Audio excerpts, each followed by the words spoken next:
This is the Montana Outdoor Podcast, brought to you in part by Rocky Mountain Truck and Trailer in Missoula, home of Boss Snowplows, CM Truck Beds, and Diamond Sea Trailers. Just go to rmtte.com for more information. And by Superior Hardwoods of Montana, home of the largest selection of in-stock high-end wood products and flooring in the western United States. Let them guide you through the woods at superior-hardwoods.com. Now, get ready for more fascinating topics and the most interesting people you will ever find in Montana's great outdoors. We offer new podcasts most every Saturday.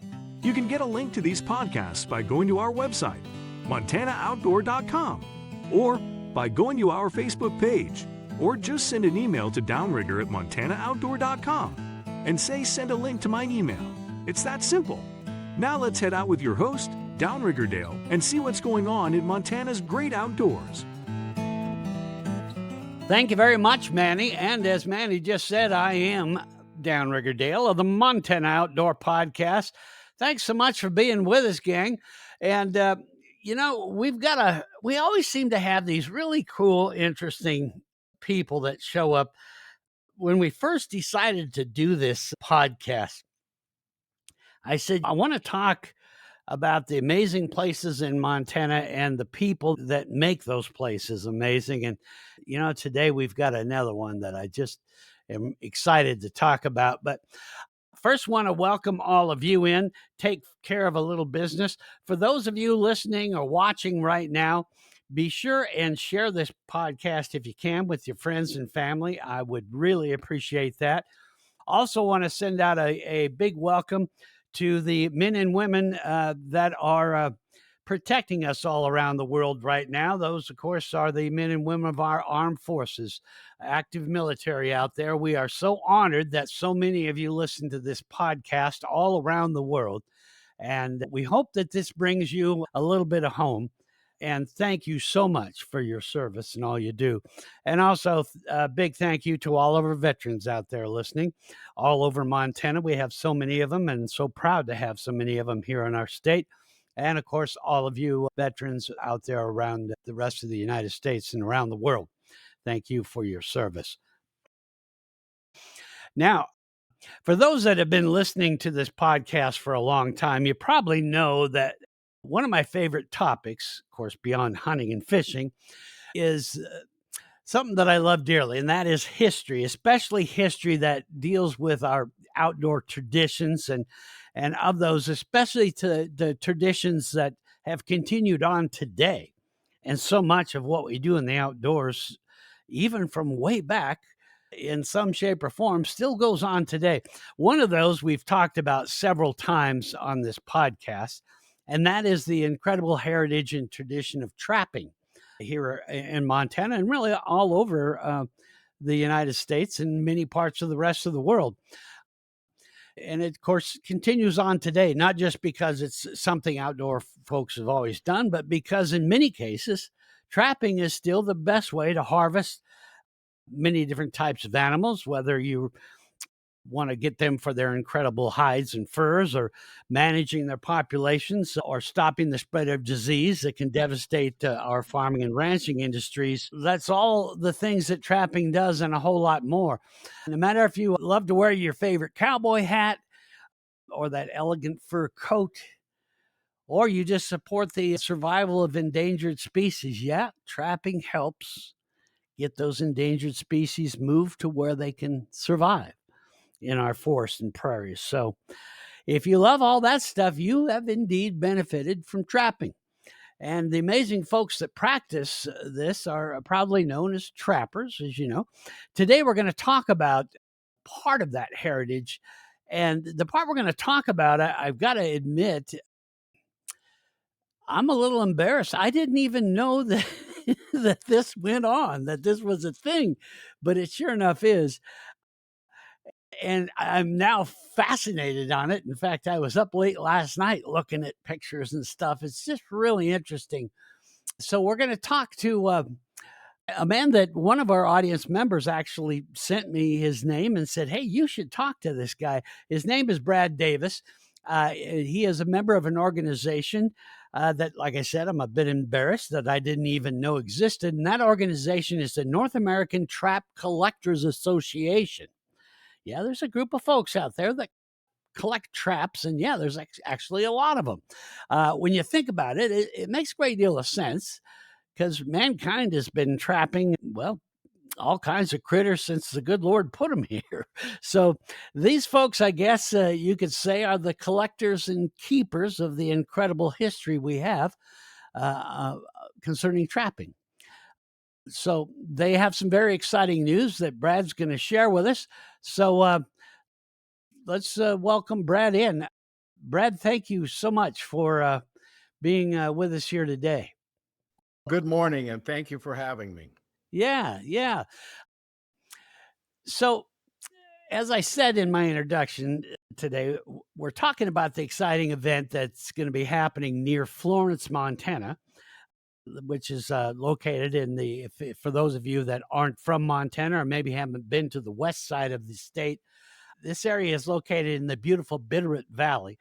And a lot of you, even if you've never been to Montana, have heard of the Bitterroot Valley. It's been celebrated in songs and all kinds of things.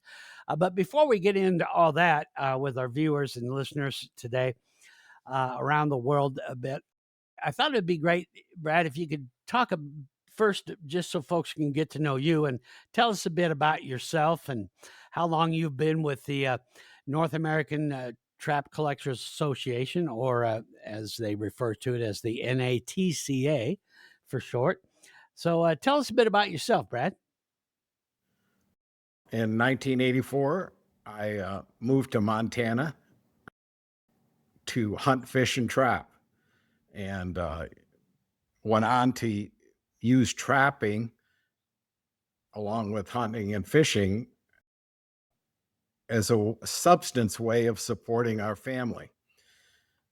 And then about 1988, I happened to stop into an antique store in Big Timber, Montana, and a gentleman whose name was Bob Flick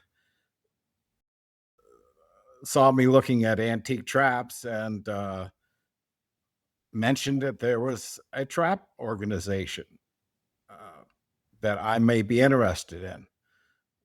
It went on for about 3 years until 1991 when I moved to the Bitterroot Valley, and I decided that this interests me and I would join the organization. So I looked for the information, found it, and signed up, and have been a member of the organization since 1991. So it was just one of those things, you just happened to come across somebody, and that started this great thing you've been involved in for so long now. That always seems to be the way it goes. When you least expect it, here comes the next phase of your life.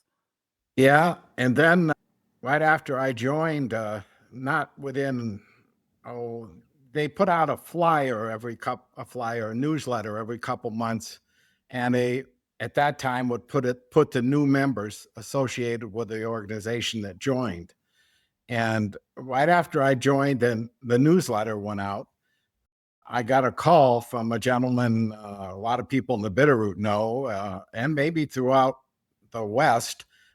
His name was Don Mackey, and Don Mackey was a smoke jumper, and it turned out that he lived about a mile from me. So he was excited that he could find a person that had the same interest as him, and so we went on to become great friends up until his the tragic death. And yeah, so that's kind of interesting there too. Yeah, for sure. So, Brad, what exactly is a trap collector? Now, obviously, yeah, you collect traps, but what do they do? How long is this? I guess you could call it a hobby of collecting traps. How long has that been going on? Well, from my research and what I knew, I would say quite a long time, like 1930s to 1940s. There were a few trap supply dealers who decided they looked pretty interesting and started hanging them on their wall in their business. And that kind of led to the beginning of it. And then there was really not any organization. It was just kind of word of mouth here and there, a few people until the original event kind of happened.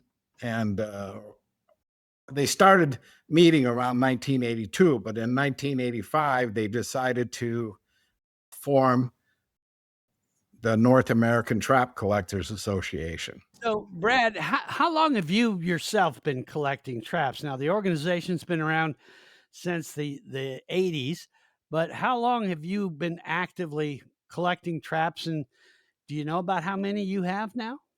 I've been collecting traps since, like I mentioned before, in 1991 when I joined the organization. And as far as traps in my collection, I had quite a nice collection, and I had to sell it to buy some land and build a home for my family. But I've since put it back together, some parts, different parts of it. Not only I just collect traps, I also collect some books associated with how to trap, trapping lures, all different things that kind of go along with the hobby, I guess Yeah. you might say. Well, when I was doing a little research for this, I noticed that there is a lot more to this than just collecting traps. That's for sure.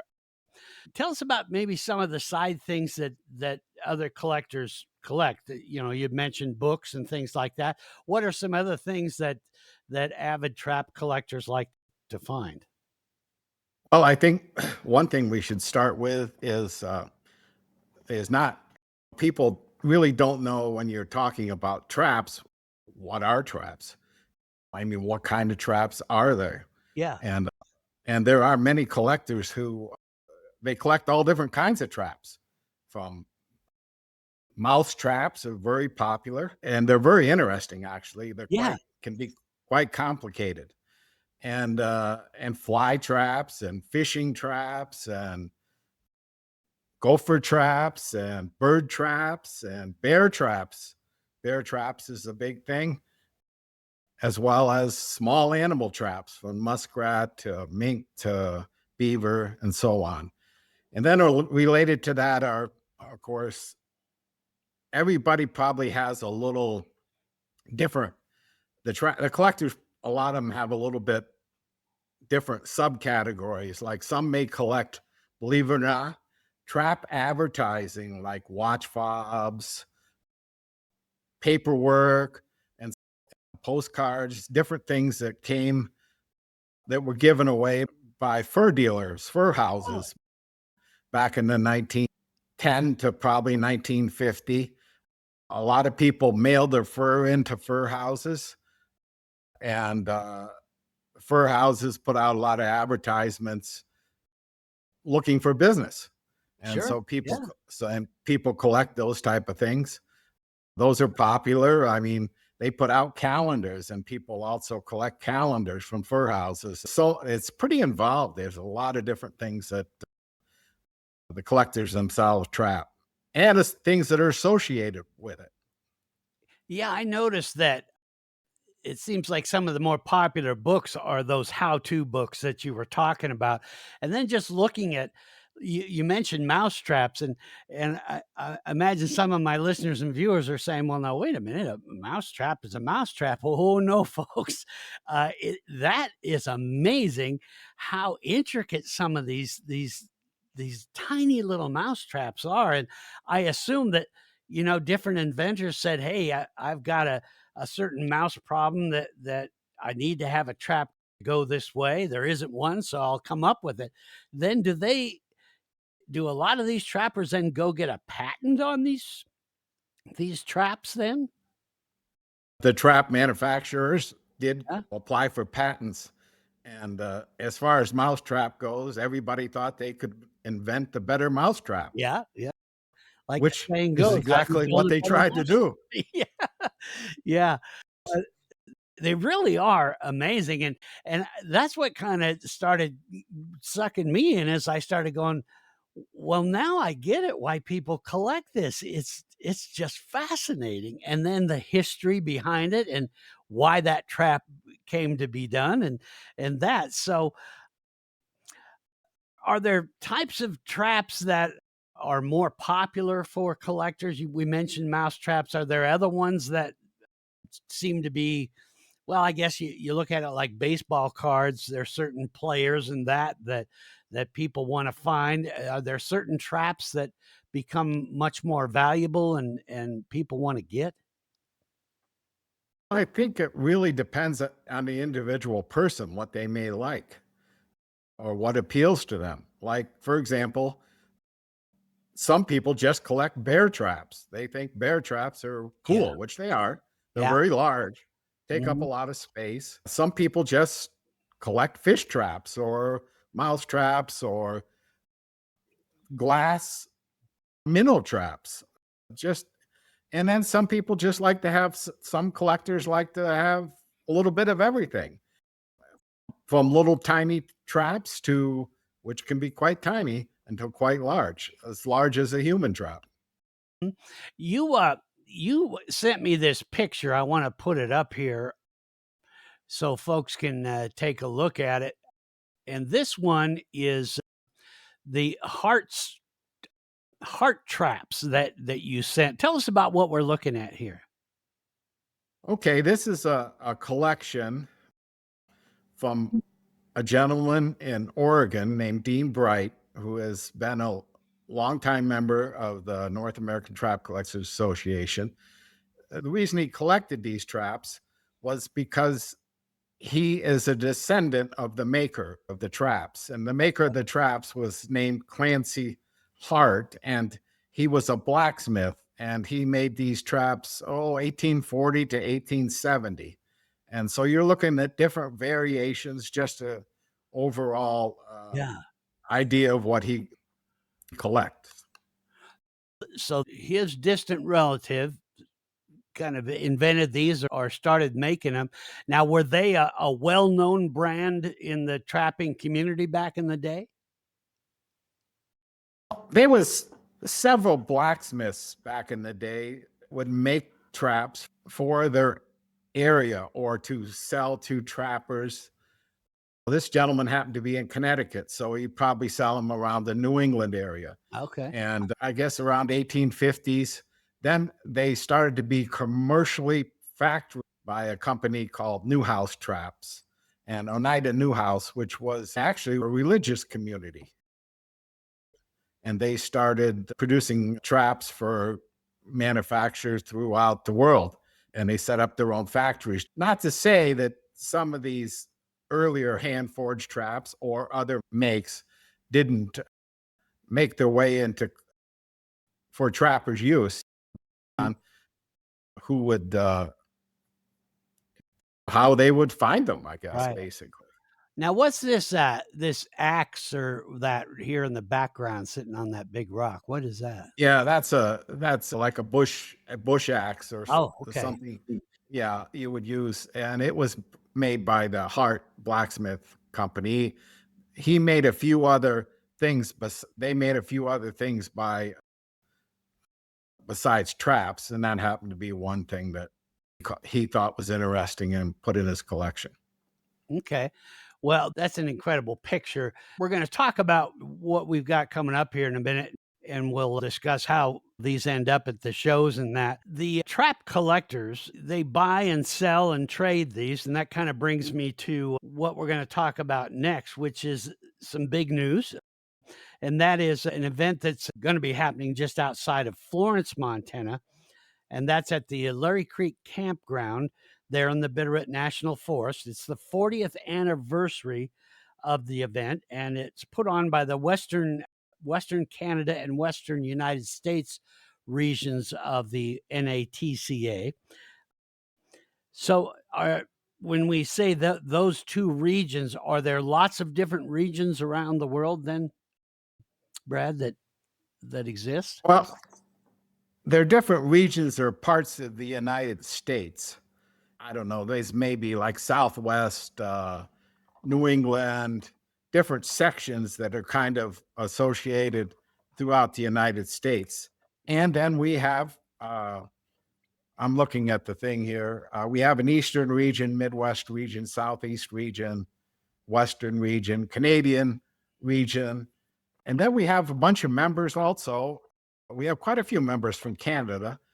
We also have from 10 foreign countries members of the association. Okay, so there's members worldwide then. Yes, there is. I'll be dang. About how many members are there total in the organization? Do you know? It varies, of course, people depending, but I would say there's approximately right now 1,100 members. Wow. Okay. 1,100 members.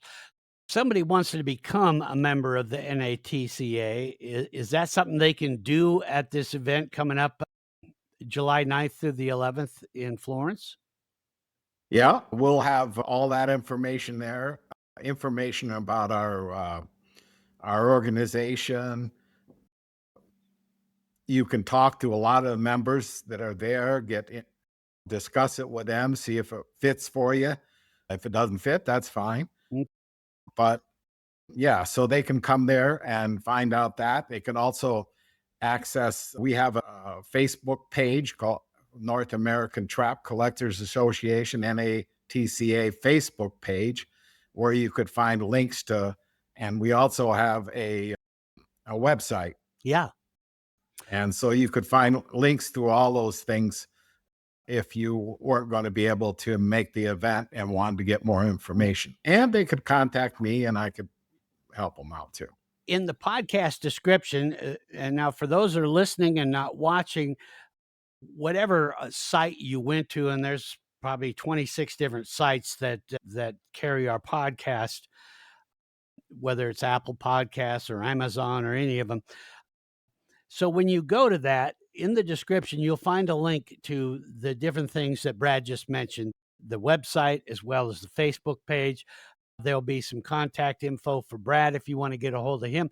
Now, for folks to go to the event, do they have to be a member of this organization to go? No, So and that's one reason for the podcast. They don't have to be a member. We want them to. We would like anyone to come, really. And so everybody is invited. Okay. I would say that you will notice I mentioned, and you'll notice it, probably mention it later on, some camping aspect of it. Yeah. And that's pretty much for the members themselves. We don't have the space to hold the whole country, in a small, to host them for camping. But on Thursday is the main day, the 10th of July. And that's when, if the public would like to come, I would suggest they come early, like 8:00 in the morning. Mm-hmm. And they could spend a day, spend an hour, whatever interests them. But on Thursday afternoon, we'll be doing that heart trap collection around 2:00. Dean will do a presentation about the heart trap collection, history with his family, and so on and so forth. Many members are pretty excited to hear that, and as well as other people probably. Yeah, if you love history, this is the thing to go to. I'm going to put up on the screen here the event flyer just so folks can take a look at that. Do you see that there on your screen, Brad, there? Yes. Yep. So there you have it. There's the 4th anniversary event. Does it go all the way through the 11th as well? People leave, and we have to be out of the campsite by 11 a.m. on the 11th. Okay. And let's pull up some of these pictures of the campsite too, because this is a beautiful campground. Now, what made you select this campground, Brad? I don't know if it's something you always knew about or that. I don't believe I've been there, but it is a beautiful campground. It's the Larry Creek Group Camp that's in the Bitterroot National Forest. Leaving from Florence, how do you get to this? Or give us just kind of a general idea of where you find that. Okay, so you would travel out of Missoula and go south on Highway 93. Okay. And you would go through Florence, and you'll see we'll have a big sign, fairly large sign, on the highway that'll say NATCA, and it'll have arrows that'll lead you into the event, and another sign that'll lead you into the event. Also, if you're coming from the south, you would be coming again on Highway 93, unless you decide, well, a helicopter's the way in for you. That's pretty much the only way you're going to be able to get in there, and is by automobile. And yeah, and then you would coming north, you would look to the left, and you would see a Bass Creek campground, because that's the main campground there. But the Larry Creek group campsite, is associated with the Bass Creek Oh, campground complex.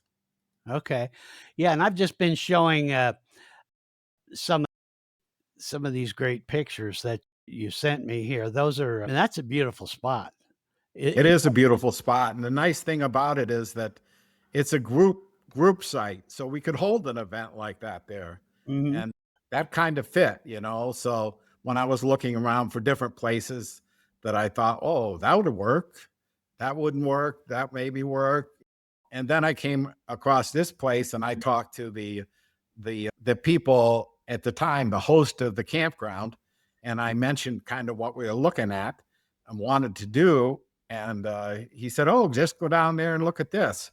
And Mhm. so I went down there and looked at this this campground. Now it's a gated campground, so it's not something everybody can drive in there and go to. Oh, I nice. mean, Okay. you have to you have to lease this campground, and you have to go on recreation.org, and you have to lease this group campsite. And it's for groups. If you Mm, feel like your family of 5 wants to go have a wild experience, this is probably not for you. okay. But if you have a group, who knows what kind of groups? I mean, I was up there looking at it this spring, and there was a bus full of kids coming from the school group that came in for the day. So a lot of organizations rent this area to have these types of events. Okay, and so if people wanna stay there and camp, going to the event, is that something they need to reserve through you or through somebody? Or, what's the best way to get a camp spot? There is something they won't be able to camp here. The only place, the only at this group campsite, the only ones that will be allowed because of space are members of the organization. Okay, and those are the people that are gonna be exhibiting and doing things like that. Sure, doing things like that, putting on the presentations, kind of, yeah, that kind of thing. And they're the ones that will be allowed as far as camping there. But just down the road, a couple miles, there is something called the Bass Creek Campground, and that's a public facility. And anyone, if they can find a space, can go in there and pay, I don't know, I think it's $15 a night or something, and camp there. Of course, Folks, I'll put a link to that and to the Bitterroot National Forest campsites and stuff like that in the podcast description. If you're watching on YouTube, you can go to the description and I'll put some links there so that you folks can, check that out. Now, if you want to travel in and maybe camping's not your thing, there are some hotels that folks can stay at.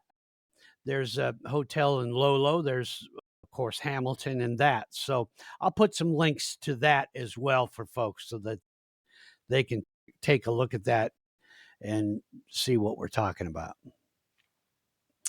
So, when folks go to this event, what are some of the things that they'll be seeing? well, first they'll be able to meet a lot of interesting people. Without a doubt. Uh, Yeah. you know, these people, these trap collectors, are going to come from all over the West and several provinces of Canada, Mhm. and they're going to be traveling to this event. So we have people coming from many states and 3 provinces in Canada that I'm aware of so far. And we'll also, when they get there, they'll on Thursday, the general public You'll see, yes, something like what you're showing now. There'll be Mhm. displays. This gentleman is coming. He's from Missouri, Okay. and he'll be coming out there, and he'll be setting up he's a collector, and he'll be setting up things to sell. This is a sell table. Although people do come and just set up display tables where nothing is for sale. They just display parts of their collection, like to talk to different collectors about it, kind of a show and tell thing. Mhm.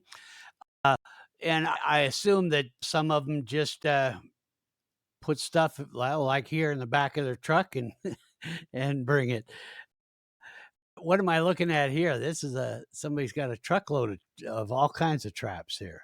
This is a collection of traps that a gentleman from British Columbia is bringing to the event. He sent me a picture of it. You know, we kind of use it to promote the event a little bit, and so this is part of what he's bringing that he'll be trading and selling and showing, I guess, displaying. And yeah, that's what you're looking at there. Mhm. We're going to take a quick break here, Brad, and talk about one of our great sponsors who, of course, have a lot of great things to tell us. And that's our friends at Rocky Mountain Truck and Trailer. And when we come back, I want to talk a bit about, when people go to this event, there's a story behind every one of these traps, some like you were seeing on the screen there. And to me, that's got to be one of the most fascinating parts of going to an event like this is meeting these people that, as I said earlier, are the keepers of this history and the stories behind these traps and all that. So I want you to talk a bit about some of the things folks might be able to learn and hear and see right after this.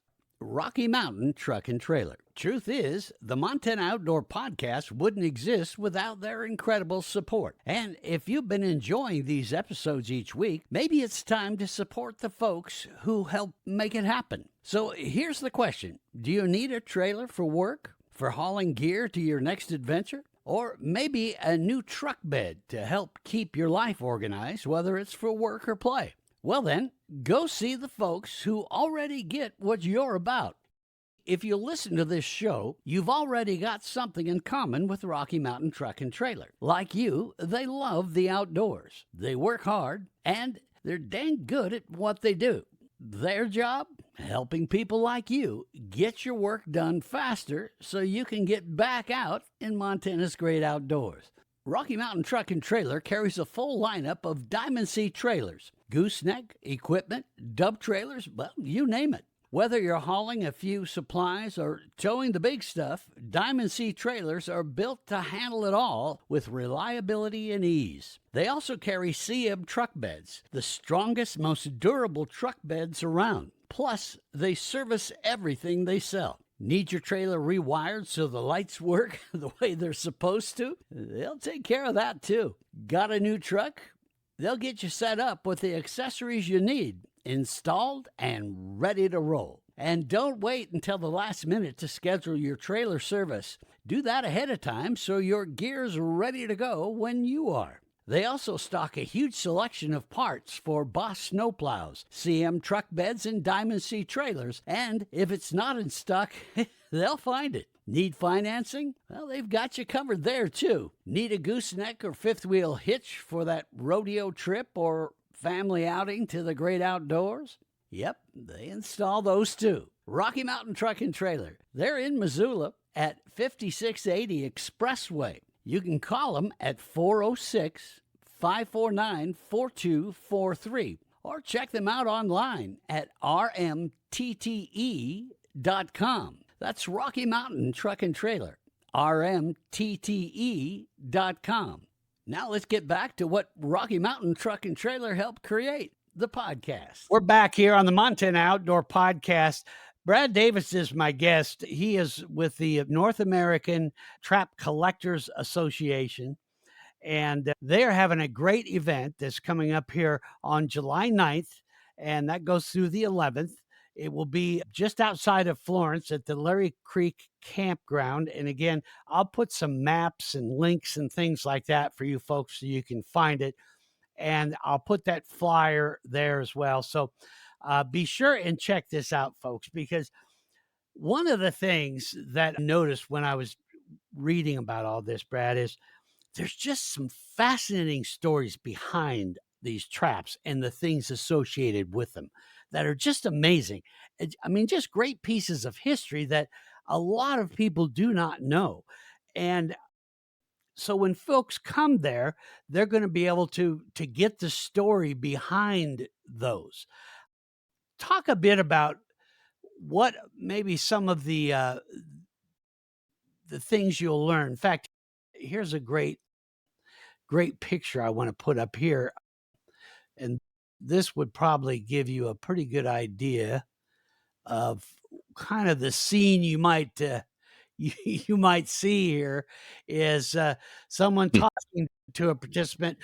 What kind of stories would someone like this be telling about traps like that?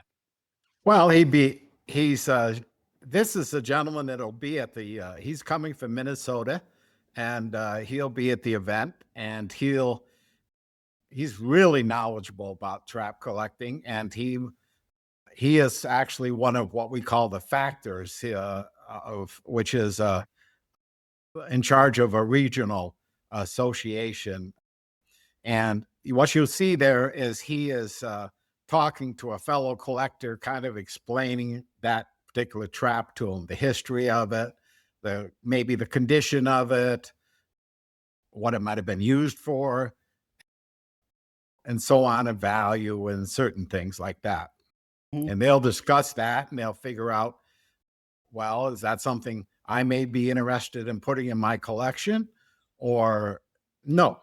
And so, that's kind of what's going on there. Yeah, and This, that's the kind of things that folks can get a chance to see and learn about. And then a lot of this stuff is going to be for sale. So if someone wanted to start their collection, this would be a good event to do it, right? sure. And maybe they just want a bear trap or to hang on the wall. Hmm. And, they might, or some other type of trap, or who knows what, or a piece of fur that they like. Maybe they want to have a fur garment made or something to that effect, or you maybe want to show all the pictures there. That's a blacksmith who's coming to the event, and he's made all those knives there. Plus, he makes, as you'll see on top of the case there, Yeah, he makes right there. Yeah. tools. Mhm. That's a poker for a fireplace, and he'll have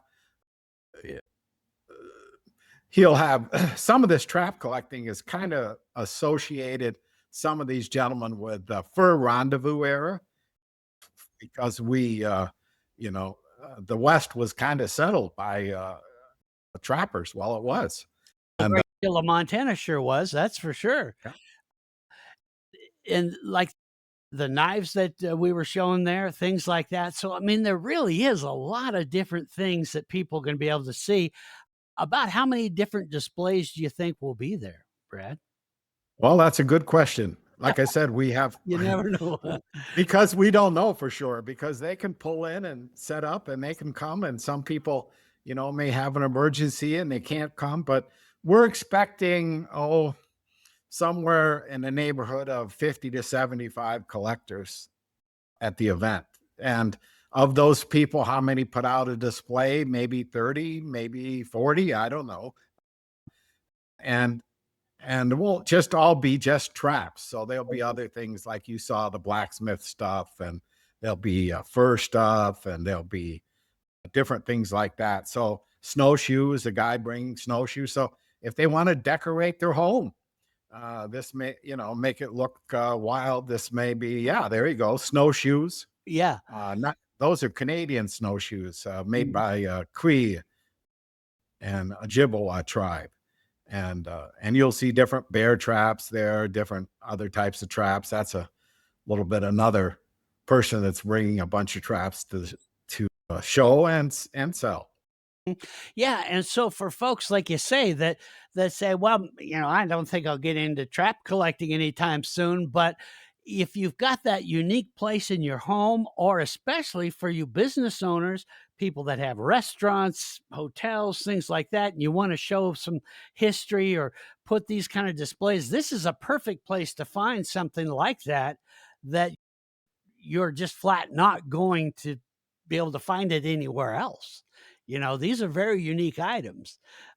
So that to me would be a great idea for folks that want to decorate their business, their lobby, or whatever, to come and take a look at all this stuff. Yeah, sure. They're welcome. They're more than welcome. And like I did mention before, Thursday would be kind of the day that they should come, because that's when the main event is going to happen. Kind of on the Wednesday, the 9th, people are arriving, and we're people that are coming, members are coming, setting up their campsites, that type of thing. And then on Thursday morning, the July 10th, then they'll open that whole event up, and Mhm. people will be able to come see. So Thursday, July 10th would be a good time to start. Is there any specific events going on throughout this weekend, on Friday or Saturday, or any of that? The gentleman will do some. He'll do the heart trap collection. He'll put that on in the afternoon there. I think it's pretty fascinating. So I think people will have plenty to do. And then, of course, as you know, I mean, what a beautiful area. Oh, I mean, stunning. Mhm. they can if they decide, they can just bring their fishing pole. Yeah. And And that was one of the things I was gonna ask you. We're gonna take one more quick short break, and then when we come back, I wanna ask you about that as far as, if folks wanna come and camp, a day or 2 before or during or even after, I want you to talk a bit about some of the other things they can just do in the area. I mean, you live in that area, and so, let's talk a bit about, the Bitterroot Valley and what people can see, and then we'll wrap it up with just some more chats about some of the great things behind this. There's an interesting sign you sent me. I'm going to put up here, and I want you to tell me about that right after we talk to our folks. Speaking of putting a piece of history in your house, my friends at Superior Hardwoods of Montana have been doing just that for a long time. They will find like old mills, old factories, homesteads, things like that. They'll find out someone was just going to tear it down and burn it or whatever, and they'll get all that wood, refinish it, and you've got a piece of history to make a floor out of, to put trim on your wall, make a display. You'll see here. They say they don't make them like they used to, but at Superior Hardwoods of Montana, that's kind of the whole point. This isn't just a lumber yard. We're talking about 11 acres of reclaimed wood. Wall paneling, flooring, trim, beams, slabs, you name it. Every single piece has a story behind it. Old barns, historic homesteads, long forgotten factories. This wood has been places, and now it can be part of your story too. Maybe you're building a home, remodeling a room, or just putting together that dream project you've had on the back burner. Superior Hardwoods of Montana can help bring it to life. They can even custom mill it to fit your exact vision, because real craftsmanship never goes out of style. And here's the thing, you're not just getting character and beauty when you choose reclaimed wood, you're reclaiming American history. You're giving something old a brand new chapter with values that never go out of style. Reduce, reuse, recycle. Whether you're a contractor, a weekend DIYer, or someone who just loves a one-of-a-kind piece of wood, Superior Hardwoods is open to the public and ready to help. Exotic woods, live edge slabs, pre-finished and unfinished flooring, it's all in stock and ready to go. Need help picking out the right material? Just ask. Their team has been doing it since 19 1977, and they know how to guide you through the woods, literally and figuratively. Swing by their beautiful showroom at 5120 Highway 93 South in Missoula, or check them out online at superior-hardwoods.com. I promise you, you'll leave inspired. That's Superior Hardwoods of Montana. Local, knowledgeable, family-run, and ready to help you build something that lasts. Let them help guide you through the woods at superior-hardwoods.com. Superior Hardwoods of Montana. Go see him. Back here on the Montana Outdoor Podcast. Boy, that Superior Hardwoods of Montana fits perfect there. They really do have some amazing stuff. I'm just looking at the pictures they were showing. So Brad Davis is my guest here. Talk a bit about what folks can see, especially for those of you that may be listening from other areas of Montana, or just, up of course, we have a ton of you that listen here from Canada and, well, from all over the United States, and some of you that listen in Europe and that. I don't know if you'd be able to make that trip or not. Of course, you're welcome. We love to have you in Montana, and I know they'd love to have you at this event, but tell us about some of the things they can do in the Bitterroot Valley to make a trip out of this. Sure. As you know, fishing is very popular, Mhm. and we have some great trout fishing streams. Yeah. Yeah. Just some of the best in the world, really. Mhm. And it brings people in from all over the world to come fishing here. But besides fishing, we have, you can hike in the mountains, take photographs. You can go take a dip in the river if you wanted to. Mhm. Uh, you also can go down to Stevensville. There's a place called Fort Owen that's pretty historical that a lot of people like to see. And then you can travel on up through to the Big Hole battlefield. That's another great area. People interested in the Nez Perce and the cavalry battle and the Big Hole battlefield. And also, if you're coming to Montana, don't forget to stop at the Little Bighorn battlefield. That's another place that a lot of people with history enjoy and enjoy seeing in Eastern Montana. Of course, there are museums with dinosaurs, and fossils and all kinds of things, along with you can travel to Yellowstone Park and you can travel to Glacier Park, or you can just go get lost in the woods. Yeah. Maybe not lost, but Lost, just, but yeah, I hear you. That's why we live here. I was born and raised, but I've lived all over the world, but I just kept coming back, and for a darn good reason. It's an amazing place. You brought up that the Little Bighorn battlefield, and that is one. It's kind of an amazing feeling when you get there. It's like God just said, "No, this is going to be a quiet place forever." It's just you can feel it. It's just that quiet sense of something amazing happened here, something that the world should never forget anyway. But that is something you really got to go see this, folks. In fact, my last guest I had on here, Megan Bicking is her name. She's with the State Parks Foundation, and she was talking about a lot of the different things that Montana State Parks have that are very unique. Our state parks in this state are just amazing. You're talking about the dinosaurs and that, and they're putting in a new, brand new state park here soon, which is the home of the first dinosaur fossils found in North America.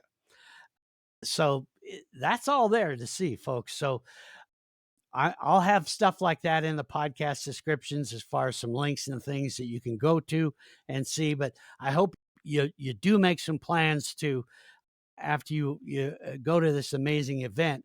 I hope you will make some plans to see the rest of our great state and all that it has to offer. So, Brad, let's go through this one more time. I just want to make sure that we get all the dates right and everything that's going on. I've got the flyer up here. So, July 9th, 10th, and 11th. You were saying probably the 10th is the best time just for general public to come, do you think? Yes, that's the best time. And probably, as you'll notice, it says trading and sales begin July 10th, 8 a.m. Okay. That would be the best time for the general public to come. And as you mentioned here in the flyer, bring your horses so folks can do some horseback riding, things like that. The contact information for Brad is right here. But again, folks, I will also have that in the podcast description. So whether you're listening or watching, you can. Now, for those of you that are listening, you may be driving or all that. I apologize that you didn't get to see these great pictures, but remember, this is up on YouTube. You can come back to it anytime. And I do put a link, even for the audio portion, I put a link to the YouTube site. So feel free to come back and watch that, and you can see the pictures that Brad and I were discussing here because but two is it's history that never should be lost. I mean, these are things that settled the West. It settled the mountains, that settled our great state of Montana. And so these are great things you can learn about and see. And then just for the curious or for even interior decorator that wants to get the most unique items you'll ever find in the world, this will be the place to come. So I hope folks will do that. And then we'll get you directions in the podcast description of the way to find the campground and that. Brad, what else do you want to tell us about this event and things around the event? I guess one of the main things is this is an event that probably most, if not all people, unless they were a member, would ever get a chance to come to. This is a unique thing. And this is going to be kind of a special event since it's the 40th anniversary. And we're bringing in we have Carl Gilfrich from Western Canada. He'll be here, and along with some different collectors and from different provinces of Canada. And like I said, mentioned from several states. This is an event that, well, it's probably never going to happen again. So if they want to, and especially this close for people to come see. So if they want to experience something like this, is the opportunity, and it's free. There's no charge. Yeah, and that's a wonderful bonus too. When was the last time something like this was put on in Montana? Do you know? Well, I put on this event in 1996, and that was south of Hamilton, and that was this particular event from the North American Trap Collectors Association. That was the last time we put on an event in Montana. So as you can see, So it's going to probably be maybe possibly the last time this will ever happen here. So it's like I said, it's free. We want people to come and see. You don't have to buy anything. Just come and enjoy yourself. Look at the beautiful campsite. Bring a picnic lunch. Bring your family. It's a family event. And just enjoy yourself and have a good time. Yeah, and take some pictures that will last a lifetime too. And for those of you that are planning on going, when you take some pictures, share them with us. We always love to put that up on our website, montanooutdoor.com. And that way we can share some of your memories with everybody that didn't get to go. Also on montanooutdoor.com, there will be more information about this event on that as well. That is probably the most visited, believe it or not, folks, that is the most visited website in the state of Montana. Just amazing how much this has grown. Well, for example, this podcast, we have folks here, Brad, that are listening consistently in over 2,000 cities in over 70 countries in the world right now.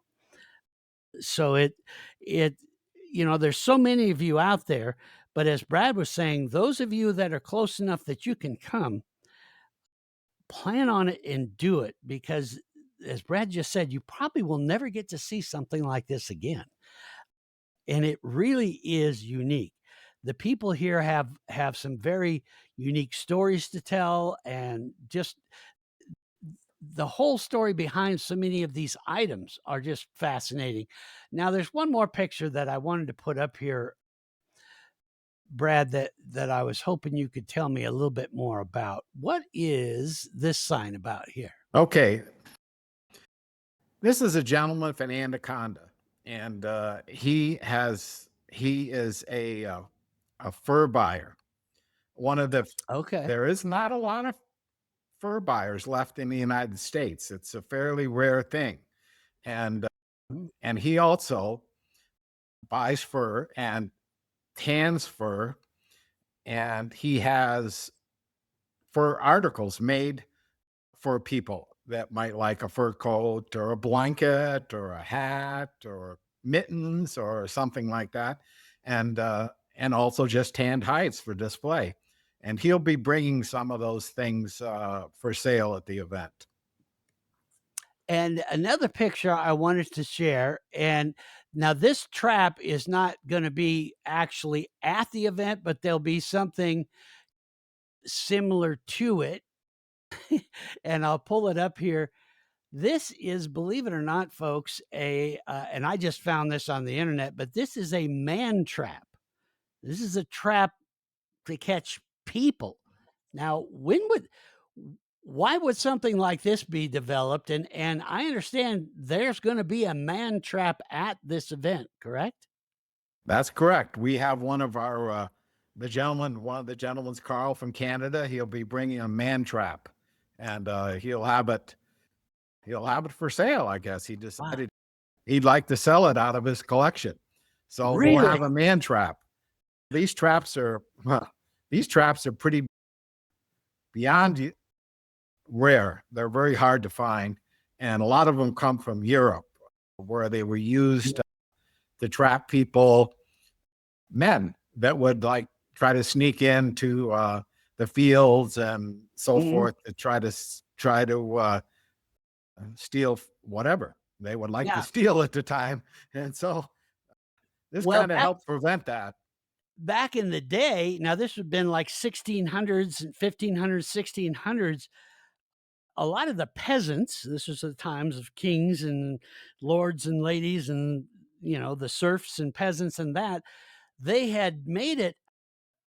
I can't remember which king it was. It said, because it used to be that wildlife was kind of everybody's. And of course, that's what people ate and lived off of. And they said, no, the landowner owns the wildlife on their land too. So you can't just go hunt anywhere. And so as people got poorer and poorer and were starving, they would, sneak onto land and get their wildlife.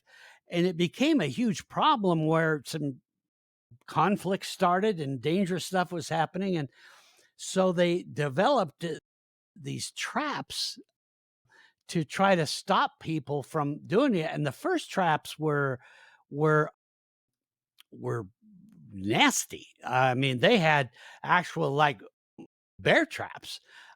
And then this is allegedly, they call it a humane human trap, but it squeezed the leg when the person stepped on it. Of course, a lot of this area would be covered with leaves and that. You step in it, and of course, this was all flattened down. So when they triggered it, it would come up and trap the leg, and you couldn't get your foot out. And you'd have to wait till the person that owned the trap came along and got you out of it, and then you would get arrested or fined or whatever. Of course, that was back in the 1600s and 1700s. So just some unbelievable history there. And like you say, that's very rare. What do you think a trap like that would sell for? Or do you have any idea of what that would sell for? Really, I don't. I Yeah. really don't. They're very rare. They're pretty rare. And I guess, like most traps, we have some idea what the value is on most traps, but some of the unique traps, I mean, they're just whatever anybody wants to ask. Yeah. And Mhm. if somebody wants to pay it, well, then they pay it. So we something that's quite rare is pretty hard to define a price. Sure. And, it just seeing it, some of these are just pretty amazing pieces of history. And the story behind why was something like that invented? Why would you have a trap that traps people? There are a lot of reasons.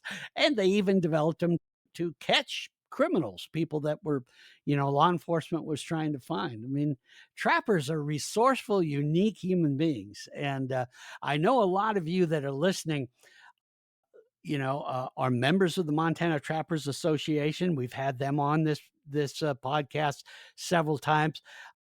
You folks do not miss this event because you are going to love seeing this. You're going to see some traps even you folks may not have ever seen before. Even you trappers out there have not seen before. So I hope folks will all take part in this and see it. Anything else, Brad, you want to share with us before we go? Well, I just want to thank you personally for having me on and being able to spread the word. And it's kind of, like I said, a piece of history, and we're trying to preserve it. And we'd like everybody's help to be able to do that. Yeah, I really hope everyone will do it. You're going to be glad you went. This is one of those you go, well, I don't know. It sounds kind of different. I don't know. I'm going to tell you, you go, you're going to be really glad you went. This is a unique thing that you're never going to get another chance to see, likely, at least not this close to Montana. So those of you who live around here, don't miss it. And again, if you want to get all the particulars about how to get there, where it's at, all that, just go to your podcast description. That's the place you came to when you either got it to listen to or on YouTube or that. There's a podcast description. If you're watching it on YouTube, it's just below the screen there. You'll see it. Just click on that and you can read all about it and click on the links. You'll be able to go to any of those sites and get more information and that. And, you never know. This bug might bite you and you might want to start a collecting or join the organization and just be able to get more information and learn more about it. Brad, I want to thank you for taking the time to come on here and teach us about this. And don't be a stranger. I hope you'll be able to come back, and especially when you come across some of these fascinating things, be sure and share them with us and come on back and talk with us again. Very good. And thank you again for having me. You bet.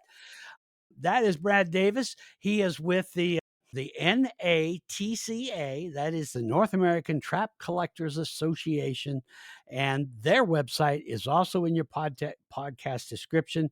Click on that. You can go to their website and learn a lot.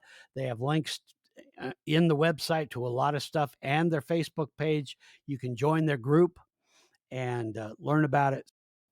Yeah, let's do it. Next week, we'll have another great podcast. We've got so many coming up. We're going to find you some really unique fishing holes coming up. We're going to talk about some unique fish in Montana. I've got a few biologists coming up. One in particular that we've been trying to get, and I think she's going to be coming on here in the next week or so to talk about those incredible results that we had at Tiber Reservoir. I don't know if you folks saw it on MontanaOutdoor.com, but the weights for that walleye were off the charts. In fact, right now they broke all the records, and we want to know why that fishery has turned on like that. Why are those walleyes so big? Well, we're going to get the answers for you when we have her on. Be sure and stay tuned to us, and you'll find out about that too. Until then, folks, be good to each other, be safe out there, and we'll see you next time here on the Montana Outdoor Podcast. Thanks for listening to the Montana Outdoor Podcast. It has been brought to you in part by Superior Hardwoods of Montana, home of the largest selection of in-stock high-end wood products and flooring in the western United States. Let them guide you through the woods at superior-hardwoods.com. And by Rocky Mountain Truck and Trailer in Missoula, home of Boss Snowplows, CM Truck Beds, and Diamond Sea Trailers. Just go to riiiight.com for more information. So what did you think of today's podcast? Send your questions and comments to Downrigger at montanooutdoor.com. We should be dropping a new podcast this next Saturday. Until then, we'll see you soon out in Montana's great outdoors.